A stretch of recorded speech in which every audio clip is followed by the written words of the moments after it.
but I've been following the LA riots. I think you could tell.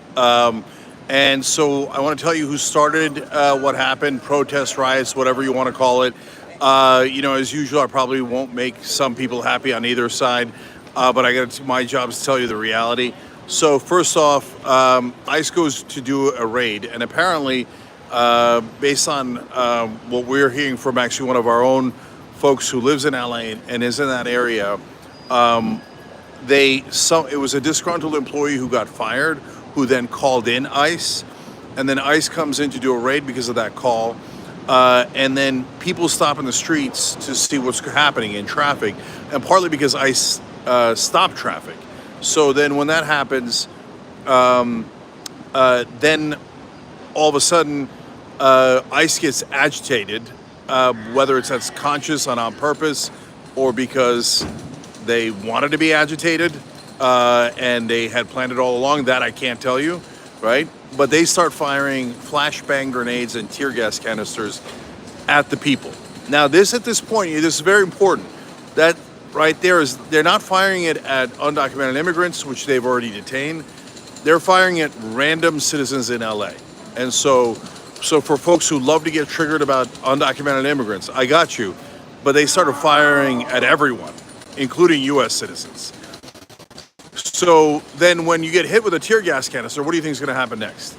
So then the protesters at that point, actually they weren't even protesters to begin with, they become protesters, and then they start throwing things back. Okay, so then things start to devolve. And the minute that Trump says National Guard, then go, okay, now this is going to go to a whole different level. So then they goes to a different level. And then Trump says, oh, great, I love this. So now let's bring in the Marines. No, don't do that. Okay, so now the only part that I'll criticize the side, that's amassing against ICE in LA is, well, two things that are important. One is, if you actually care about the cause, don't do property damage, because that only sets the cause back. That's like super obvious. So if you're doing property damage, you're doing that out of selfishness and not because you're fighting against the man or the system, because then you make your own side look bad. And there's no win in that. There's no win in that at all. And then I heard somebody burn an American flag. Oh, what a disastrous idea. You want the American people on your side, not against you. Burning an American flag, yes, you're allowed to do it, but it's a terrible idea. It's basically saying we're fighting against America, which is what Trump wants to frame it as. Oh, look at these guys who hate America and are fighting against America. So do not help him with that cause. That is a very bad idea. And then people bringing out Mexican flags. It's a similar thing. I don't have any issue with any flags, but also bring American flags, guys, and not to burn them, but to carry them. It's a much more powerful message if you are carrying a Mexican and American flag. If you're just carrying a Mexican flag, I got no problem with Mexico, I got no problem with a Mexican flag, but think about the message you're sending. Trump wants it to make it seem like America versus undocumented immigrants, America versus immigrants, Americans versus Mexico. So why help him with that cause? It doesn't make sense. At least bring American flags. Okay, but the main guys that are responsible for this is ICE. They definitely started this fight. And Trump does this every single time. He did it for his first term. He's doing it this time, which is immediately bringing the military into U.S. streets. Why do you want to bring the military into U.S. streets? I'm a populist, and that's not part of populism at all. In fact, it makes people freaked out about populism. It makes them go, wait, is populism super dangerous? Is it authoritarian? Does it have to be unconstitutional? No, it doesn't have to be unconstitutional. No, it doesn't have to be militaristic. It doesn't have to be bashing people over the heads and fire tear gas canisters at them and having the Marines patrol our streets like we're a third world country and whatever you're developing country, whatever you're not offended by, okay? But so this is now something where the center of the country, the great majority of people are deeply unhappy about this. And Trump is ecstatic. He's always wanted military in the streets. He is massively authoritarian by nature.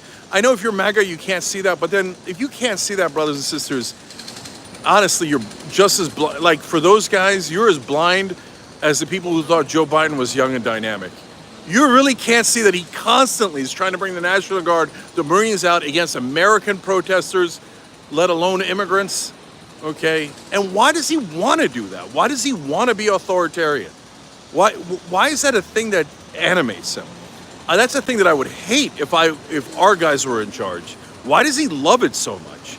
And that is what concerns a lot of people. And that is why I voted against Trump. That's why I worked against Trump, because he had this authoritarian impulse from day one, and certainly term one. And so he's doing it again. I would say to our side, there's never anything wrong with peaceful protests. But the minute it spills into things that are illegal, property damage, burning flags, etc., burning flags not illegal, but it's a bad idea. The minute it does that, we lose the moral high ground, whether you like it or not. If you think, no, the moral high ground is attacking those people and it's showing Trump we're tough and we're going to punch them back. Yeah, that might work in your crew and that might work in your bubble and maybe even in your community. But overall, we're trying to win hearts and minds of Americans so they come to our side and don't go to the authoritarian side. And that does not work in winning hearts and minds of average Americans. Fly flags proudly, American flags, and say you have a right to protest. Keep it civil and peaceful, and let's beat back this authoritarian charge by Trump and his allies. And do not allow U.S. military in the streets of America. That is not what's supposed to happen here. And his excuse for it is so flimsy. Oh, because of the Insurrection Act from several hundred years ago, I think this is an insurrection. No, it's not. There was literally nothing happening in the streets the day before ICE came and started causing a giant mess. So if anyone is responsible for causing that mess, it's clearly ICE and the Trump administration. So go use the Marines against your own administration and leave us alone. Leave us alone in LA and in America. We don't want the U.S. military in the streets. We don't want war abroad. We don't want war at home. So that's what all decent and reasonable people should be saying. And that doesn't comment on whether undocumented immigrants should stay or go. It's just a matter of how you deal with it. And the way you deal with it is not by bringing out the Marines against the American people. All right, a lot more tonight's show, of course. We're live 6 to 8 p.m. Eastern every single day on YouTube. Make sure you're checking that out.